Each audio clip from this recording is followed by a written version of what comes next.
This is where it all started last night just before 7 o'clock. The tank's first victims, a crushed car and flattened fence. There would be many, many more over the next 20 minutes.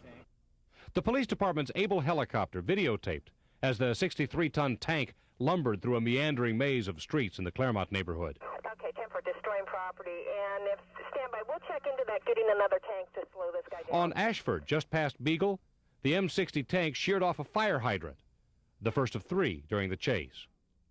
Water was only out for a few minutes for most customers in the area.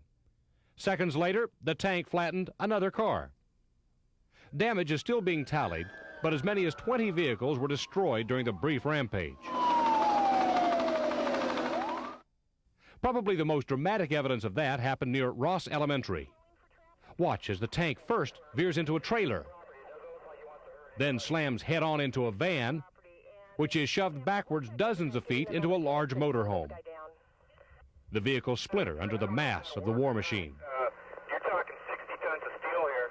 If they can get one of the SWAT guys with a tear gas canister, that might work if we can preset someone up ahead of them. That palm tree is on the front of the tank, and just as I got out in the driveway, he ran over my truck. The stolen tank continues its destructive course onto Convoy Street, where it targets another fire hydrant in front of the Target store.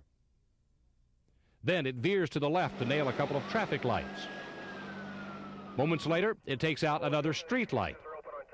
Power outages affected some 5,100 customers briefly. 500 went without power most of the night. Southbound, are you taking southbound 805? Southbound 805, 10 for.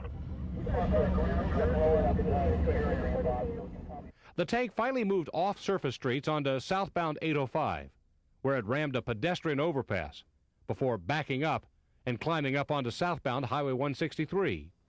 Finally, 2 minutes later, at 163 near Genesee, with dozens of police cars in hot pursuit, the tank suddenly swerves left into the concrete center divide. As the huge tank rocks precariously back and forth, police officers climbed aboard, cut open the hatch, and ordered the driver to stop. When he didn't, a single fatal police bullet was fired. The chase was finally over.